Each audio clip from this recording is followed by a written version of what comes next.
Histórias para ouvir lavando louça. Um podcast do Terapia.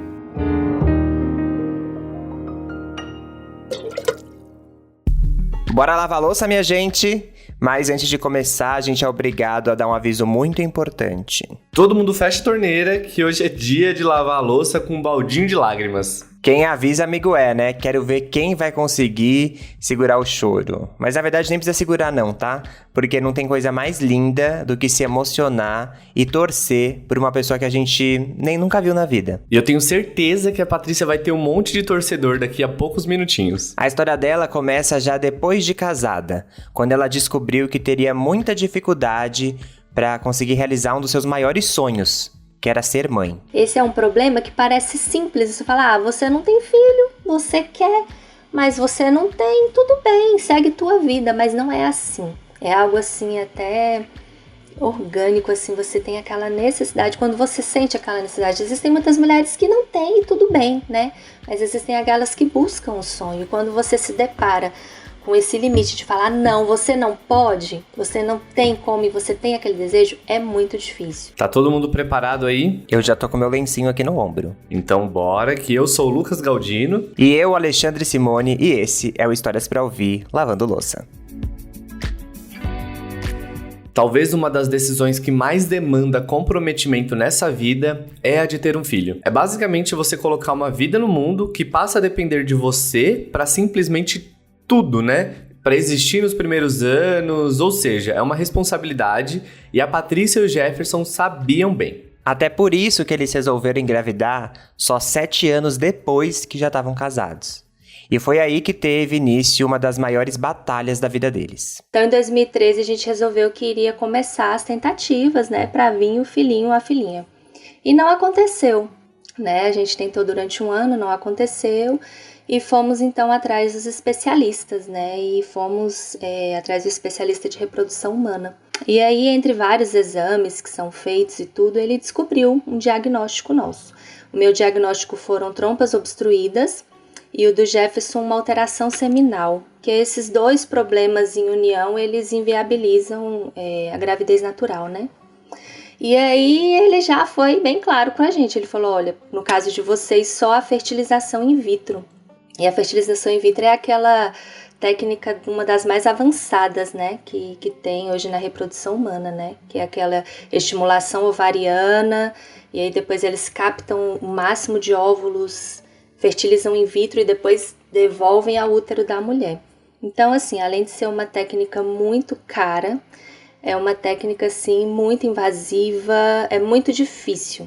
Então, a gente ficou com aquele diagnóstico durante um ano ali, tentando digerir, né? Até porque você tem um plano e de repente muda tudo. E eu ficava muito assim, ansiosa e tal, mas realmente não tinha aquela vontade. Tinha vontade, muita vontade de fazer, mas não tinha aquela coragem, né?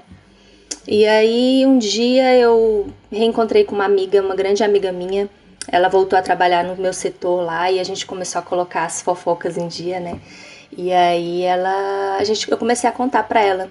Ela falou assim, mas você pode fazer a fertilização in vitro? Eu falei, posso, mas é porque Aí comecei a lamentar, né? É um processo muito caro, muito invasivo. Ela falou, olha, eu não sei porque que você tá desse jeito, encara e faça. Aí eu fiquei com aquela dúvida na cabeça e tal. Eu falei, bom, conversar com o Jefferson, vamos ver direitinho. A gente conversando, vamos tentar então. Isso depois de um ano, já em 2015. A Patrícia falou dessa amiga, né? Então guarda bem na memória essa moça, porque ela vai ser muito importante nessa história. Os dois, a Patrícia e o Jefferson, foram atrás do especialista para fazer o procedimento e logo acharam um lugar super indicado. Parecia estar tudo certo e tal, então ter uma filhinha ou um filhinho no colo virou uma questão de tempo para eles. Tanto que eles já estavam até arquitetando a obra que fariam lá na casa pro quartinho do bebê. Só que aí quando o procedimento médico começou, as coisas não saíram exatamente como esperado. E aí o médico passou uma medicação, ele falou, vou te passar essa medicação aqui mais forte, você vai tomar só uma, porque são aquelas injeções, né? Então ele falou, vou passar essa injeção pra você, que vai substituir aquelas 7 dias de indução. e vai dar tudo certo, o seu problema é só esse mesmo, você vai ser tudo ok. E aí a gente faz um acompanhamento, né, com exames, para saber como é que tá a estimulação ovariana. E aí, num dos meus primeiros exames, ele falou, olha, engraçado, você não tá respondendo a medicação. Você não tô vendo aqui os seus folículos, né, que é onde crescem os óvulos, não tô vendo crescer.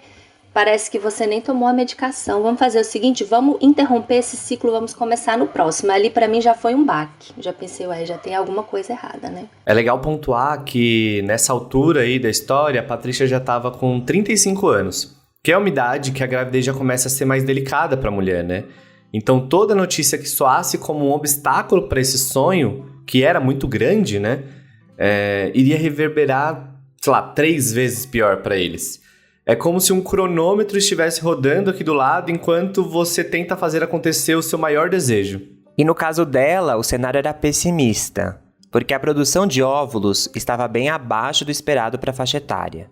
No ciclo seguinte, quando eles tentaram mais uma vez o processo, a Patrícia produziu apenas 2 óvulos, sendo que a média esperada seria uns 12. Um deles não estava apto a receber a fertilização. O médico até tentou no outro, mas não deu certo mais uma vez. E aí ele me chamou e falou, olha, diante da sua má resposta com a sua, né, estimulação ovariana, eu vou te encaminhar, na verdade, para você receber óvulos de uma outra mulher, né, que é um dos outros métodos, ou então eu te aconselho a ir para a fila da adoção, porque realmente é uma técnica muito cara e além disso você não tem muita resposta, então é como se eles falassem assim pra mim, nem a fertilização in vitro vai dar pra você. E aí aquilo foi uma bomba na minha vida e na vida do meu esposo, assim, foi quebrar nossos sonhos, né? E aí a gente mal tava conseguindo digerir a fertilização, quanto mais outras formas, né, de maternar, ainda tava assim muito difícil pra gente, então a gente meio que pensou em outras formas, mas a gente não conseguia digerir tudo aquilo que tinha acontecido. E aí a gente continuou, né, a nossa vida, aí eu pensava assim, bom, eu queria muito fazer a técnica de novo, né, mas o problema é que meu corpo não responde, então se mesmo que eu fosse a mulher mais rica do mundo, que eu fosse nos melhores países, que eu fosse nos melhores médicos, o problema é que eu não estou respondendo à medicação, meu corpo não responde. E aquilo foi muito difícil para mim, né, aquela vontade de ser mãe era muito grande, né, aquela busca. Mas assim, graças a Deus eu sempre tive muito Deus comigo, né? Aqueles momentos que a gente estava muito desesperançoso, assim, aquela esperança vinha do nada e eu não entendia. Eu falava, meu Deus, mas os médicos já me falaram que não dá. Todo médico que eu ia falava, ó, esquece, tenta outra forma. E eu falava, gente, mas como pode, né? Mesmo a esperança se mantendo ali de uma maneira inexplicável até, a Patrícia passou por momentos complicados, em que ela não queria nem mesmo tocar nesse assunto. Até na terapia que ela passou a fazer, ela relutava para abordar o tema maternidade. A terapeuta alertou que talvez ela estava querendo trancar esse assunto numa caixa e não abrir para ninguém. E que, na verdade, isso dificultaria o processo. E realmente, não é nada fácil falar sobre passagens muito difíceis da nossa vida, porque isso pode fazer a gente reviver algumas dores. Mas, ao mesmo tempo, guardar tudo só pra gente acaba virando uma bomba relógio no longo prazo. Às vezes a gente acha que guarda as coisas dentro de nós e finge que esse sentimento não existe, mas ele fica ali dentro, né? E nesse momento, né, mais introspectivo da Patrícia, se passaram 2 anos. De 2015 a 2017, ela não tocou mais nesse assunto e junto com o Jefferson, tocou a vida pra frente. Até que aquela mesma amiga de antes, lembra? Ela veio contar uma novidade pra Patrícia. Uma série de mulheres estavam entrando com ações judiciais e conseguindo fazer com que o plano de saúde custeasse as fertilizações in vitro delas. A primeira reação da Patrícia foi falar que não queria mexer mais com isso. Que estavam sem dinheiro, né, para advogado, a gente sabe que advogado é caro, e que não era a hora de cutucar esse vespeiro. Mas aí, a amiga falou que ela poderia ir na defensoria pública, que eles a ajudariam com o processo. E aí foi um dia, no meu aniversário até, que eu e Jefferson saímos e fizemos um piquenique. Nós dois, para comemorarmos o meu aniversário. Eu estava muito reclusa na época, eu já não queria mais nem receber muitas pessoas, não queria que comemorassem meu aniversário. Tava uma situação bem complicada mesmo, é uma coisa que mexe muito com a mulher, né? E aí a gente conversando, ele falou assim, ó, se você quiser tentar, a gente tenta, vamos tentar, nós dois e tal. Aí eu falei, vamos. E aquele momento foi muito especial, assim, pra gente, eu não me esqueço, sabe, daquele momento. E aí eu falei assim, então tá, a gente vai lá na Defensoria Pública ver o que a gente pode fazer, porque realmente a gente tava meio sem grana, já não tinha como mexer. E aí nós fomos na Defensoria Pública, fui meio, assim, receosa, e cheguei lá, eles olharam o nosso caso, falaram, ai, não sei, tudo. E aí, entre indas e vindas, eles mandaram a gente reunir alguns papéis e tudo. Enfim, eles marcaram um dia para eu ir lá, pra gente montar a nossa peça. E aí uma amiga minha, essa mesma amiga que me incentivou a fazer a fertilização in vitro, ela falou, você vai chegar lá e você vai pedir a tutela antecipada. A tutela antecipada, ela é do direito, né? Ela é muito entendida, maravilhosa, me ajudou demais. Ela falou assim, ó, essa tutela antecipada vai pedir que o plano já custeie teu tratamento antes mesmo do julgamento final, porque devido à sua idade, né? Na época eu já estava com 37 anos. E para surpresa da Patrícia, no dia seguinte, a sentença do juiz já tinha saído. Só que ao contrário do que ela sonhava, e talvez você aí do outro lado também já tá sonhando, ele não tinha acatado ao pedido. E ela deveria esperar todo o processo se concluir para poder saber se conseguiria ou não fazer a fertilização. Aí nessa hora, a angústia voltou como um baque, com tudo. Ela tenta se manter forte, mas era difícil diante daquele cenário. Foi então que mais uma vez apareceu a incansável amiga para não deixar a Patrícia desistir. Ela insistiu que eles deveriam buscar a segunda instância, que ainda tinham chances. E nesse momento a Patrícia foi tão relutante que por pouco elas não chegaram a brigar até. Mas depois de muita resistência, lá foi ela, mais uma vez na defensoria. E aí, para surpresa da Patrícia, dessa vez as coisas andaram. A defensora que auxiliou com o pedido falou que seria difícil, mas 7 dias depois de entrar com a ação, o desembargador responsável pelo caso autorizou tudo o que havia sido requisitado. O plano de saúde tinha 7 dias para liberar o tratamento. A felicidade da Patrícia foi tão grande que dá para dizer que também foi diretamente proporcional à ansiedade dela, né? Os dias passaram e o plano ainda não tinha liberado o tratamento. Foi então que ela resolveu ir até o escritório deles para fazer as coisas andarem, porque a gente sabe, né, que plano de saúde é muito difícil. Só que o máximo que ela conseguiu foi um papo com a secretária, pois o advogado responsável não estava lá. Essa deve ter sido aquela hora que você já imagina que o plano de saúde vai querer dificultar a sua vida ao máximo que puder, né? Porque praticamente é para isso que eles servem. E aí, de repente, quando ela estava anotando meus dados, ela olhou para a porta do prédio e falou, você acredita que ele chegou aqui? Hoje é dia de audiência dele, ele tá aqui. Aí eu falei, não acredito, eu quero muito falar com ele. Aí ela falou assim, não, eu vou lá ver se ele te recebe. E aí daqui a pouco ela chegou e falou, não, vai te receber, pode entrar. Aí eu já entrei, né, já aquele medo, né. Aí eu falei com ele, olha, doutor, eu tô aqui pra falar de um processo que eu movi contra o plano de saúde, enfim, eu vou te explicar mais ou menos o que é a fertilização in vitro. Ele falou, não precisa me explicar, não. Não precisa me explicar porque eu tô passando por esse procedimento com a minha esposa também.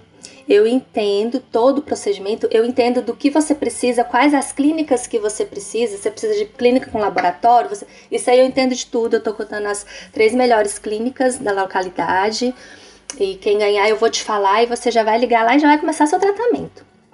E aí, enfim, ele me ligou e me falou que era a clínica que eu tinha feito a primeira fertilização in vitro, né, era a mesma clínica. Então eu liguei lá e consegui vaga com uma pessoa, assim, uma médica que é top no Brasil. Ela é representante de convenções de fertilização in vitro, ela participa de convenções internacionais, ela é, assim, muito entendida, muito experiente no assunto. E, assim, nossa, Deus de novo, assim, porque eu não tinha como conseguir um tratamento daquele com uma médica daquela. E aí iniciamos nosso tratamento. Eu cheguei e falei, doutora, vamos esperar o próximo ciclo, né? Deixa esse ciclo pra lá. Ela falou, não, a gente vai começar agora. Toma sua medicação, já passa ali, já pega a tua medicação, vamos lá, vamos começar. Começou o teu ciclo e já me explicou todo o procedimento, vamos lá. Falei, vamos. E aí iniciamos todo aquele processo de estimulação ovariana, mas eu tava, assim, super feliz, né? De estar podendo viver aquilo novamente, né? Aquele meu sonho. E eu tava tão feliz, assim, que eu pedia pra Deus, falava, se o Senhor me deixar passar pelas fases que eu tenho que passar, eu já tô feliz. Passar até pela fase de colocar novamente os embriões no meu útero, eu já vou estar feliz porque da outra vez eu não participei disso. Então, eu vivi cada momento ali. E parece que essa vibração tão legal que a Patrícia tava naquele momento surtiu efeito. Porque quando a doutora foi fazer a pulsão dos óvulos, ela disse que esperava uns 3 ou 4. No final, foram 8. E todos estavam aptos à fertilização. Ou seja, as chances da Patrícia tinham aumentado demais. Nossa, até me arrepia. Gente, até a médica ficou chocada com o resultado. Porque na última tentativa da Patrícia, tinha dado muito ruim, né? E dessa vez foi extremamente o oposto. E a partir dali, as expectativas começaram a crescer, né? A sorte é que o processo era tão rápido que não deu nem muito tempo para a ansiedade bater na porta. No outro dia, eles me ligaram, eles falaram que 7 óvulos fertilizaram, um somente não progrediu. Então, eu fiquei com 7 embriões formados e aptos para fazerem a fertilização. E aí ela falou, daqui a 2 dias a gente já vai deixar marcado, você vai vir para a gente fazer a transferência para o teu útero. E aí foi um momento muito lindo, assim, porque a doutora analisou o meu organismo, estava tudo ok, os embriões também, ela pegou aqueles que se desenvolveram mais, e aí essa parte você assiste, né? Eles colocam aquela imagem, fica uma imagem do seu lado, e eles fazem a transferência, você vê exatamente o momento ali da concepção, né? Ele entrando ali no seu útero, e ela mandou 2 embriões. Mandou 2 embriões para o útero, e ali eu fiquei aguardando, mas já comecei a sentir todos os sintomas da gravidez. E aí vieram minhas meninas, né? Assim, a alegria da gente, a alegria tanto minha quanto do meu esposo foi um momento maravilhoso, assim, para nós dois. Um sonho realizado, assim, a gente fala que é um sonho realizado por Deus, porque a gente não tinha essa perspectiva, né? A nossa perspectiva era 0. E, no entanto, quando foram abertas aquelas portas, tudo, assim, foi maravilhoso, né? Então, as meninas vieram, minha gravidez foi muito tranquila, né? E elas nasceram um pouquinho prematuras por serem gêmeas e tudo, mas no final, assim, elas saíram bem. Hoje elas já estão com 3 anos e meio, são muito espertas, muito tagarelas, são, assim, a alegria. E aí, por a gente ter tido filhos um pouquinho mais velhos, né, elas acabaram sendo a rapa do tacho, né, tanto da minha parte quanto da parte do Jefferson. Então é aquela loucura de todo mundo com elas. E elas são, assim, a grande realização da nossa vida. A busca pela maternidade foi foi uma grande conquista, assim, na minha vida, porque por muitos momentos eu achei que eu não conseguiria. E graças a Deus, no fim das contas, depois de tudo, é uma grande história para contar, né? É a grande história, assim, da nossa vida. Ai, gente, meu coração tá até quentinho. A vontade era abraçar a Patrícia agora. Que história linda. E vale lembrar que quando ela teve as meninas, ela já tava com quase 40 anos. No final, é muito mais que uma história sobre gravidez. Acho que é uma história sobre sonhos, sobre perseverança. Ai, realmente, né? E uma coisa que vale pontuar aqui é que hoje em dia esse tipo de processo na justiça não tem sido mais aceito. Aparentemente, os planos de saúde conseguiram mover na justiça uma ação para se blindar quanto, né, a esse tipo de pedido. Então, infelizmente, não está acontecendo mais. Mas uma coisa que a história da Patrícia nos ensina é que mesmo que o caminho esteja nebuloso no começo, as coisas podem se abrir. E é isso que ela adotou para a vida a partir de então. Eu sei que a luta é grande, às vezes você se decepciona, às vezes você se sente pequeno demais. Eu me sentia pequena demais, eu me sentia assim, a única ali que estava com aquele problema e que não ia conseguir, e muito menos por um processo judicial, que é uma coisa muito grande para mim. Da onde que eu vou brigar com uma empresa grande de plano de saúde para conseguir essa situação? Para mim aquilo era grande demais. Mas eu acho que quando você tem um sonho, você tem que correr atrás sim, sabe? Eu acho que dentro do seu coração sempre vai ter aquela situação, será que vale a pena ainda correr? E eu acho que quando não é para acontecer, de alguma outra forma, a sua vida vai encontrar um outro caminho, um outro percurso que vai te fazer estar satisfeita com aquela situação. Ai, gente, eu fico tão feliz pela Patrícia, de verdade, assim, por ela ter conseguido realizar o sonho da vida dela. Mas eu fico aqui desapontado, mas não surpreso, com os planos de saúde, né? A gente viu aí durante a pandemia que certos planos fizeram testes com pacientes, né? E assim... Ai, gente, plano de saúde é muito complicado, né? Porque eles estão ali supostamente para facilitar um acesso a uma saúde que a gente não conseguiria pelo SUS, né, pelo sistema público. Mas, na verdade, assim, tá tão pior quanto, assim, no sentido de espera, preços exorbitantes, não atendem quando a gente precisa de algo mais sério, mais pontual. E quem tem plano de saúde precisou dele em algum momento da vida, num sentido um pouco mais complicado, mais sério, né, sabe que não é fácil. Então, assim, fica aqui minha salva de palmas para a Patrícia pela perseverança dela, mas assim, se eu tivesse um baldinho de tomate, eu tacava em todos os planos de saúde a partir de agora. Tô revoltado. É aquela coisa, né? A galera encontra um déficit da nossa sociedade e encontra uma maneira de ganhar dinheiro em cima disso. E no fim, é só sobre dinheiro. E é isso que nos deixa triste. Mas tem um outro ponto, antes da gente encerrar da história da Patrícia, que acho que vale a gente pensar, que é a importância de ter pessoas que sonham com a gente, né? Essa história também é dessa amiga da Patrícia, que tava ali atenta aos sinais que a Patrícia tava dando, sentido quando ela tava mais triste, quando ela tava pensando em desistir, e tava ali tentando, resgatar a amiga pro sonho. Então essa é uma história também dessa amizade. E quando a gente, acho que realiza nossos sonhos, as pessoas que estão com a gente na caminhada realizam junto. Com certeza. Então, assim, uma salva de palmas para a Patrícia, uma para a amiga, uma para o Jefferson também, que esteve acompanhando a Patrícia, né, em todo esse processo. E o baldinho de tomate aqui para tacar nos planos de saúde tá aqui do meu lado, viu, gente? Eu tô pistola. E falando em ajudar amigos a realizar sonhos, você pode ajudar a realizar o meu. Porque assim, toda semana fica aqui, gente, histórias pra ouvir lavando louça. E você escuta e deixa a louça acumulada? Poxa, vou confiar que hoje deu certo. Olha, será? Que tem tomate aqui, viu, gente? Dá pra tacar em vocês também se não lavar a louça. Brincadeiras à parte, muito obrigado pela sua companhia e que essa esperança que ficou no nosso coração fique no seu também. Mas se você não quiser esperar até terça que vem pra ouvir mais uma história, a gente te ajuda. Como faz, Lucas? É só você procurar a gente nas redes sociais, @Histórias de Terapia, e aí você pode assistir as histórias que a gente conta lá no nosso canal, além das que a gente conta aqui também no podcast. Olha só, tem para todo mundo, tem vídeo, tem áudio, é isso aí, gente. E tem mais, se você quiser ser um lavador de louça plus e quiser fazer parte do nosso grupo de apoiadores, é só você acessar o site apoia.se/Histórias de Terapia e contribuir mensalmente lá, que você vai fazer parte do nosso grupo do WhatsApp, conversar com todo mundo que tá lá, que é só gente maravilhosa, vocês não têm noção, e também receber as histórias, tanto do podcast quanto do canal. Faz um favor, seca a mãozinha no pano de prato, e se você tiver no Spotify, dá 5 estrelas aí pra gente, tá bom? Isso aí, gente. Faz toda a diferença. 5 estrelas é maravilhoso.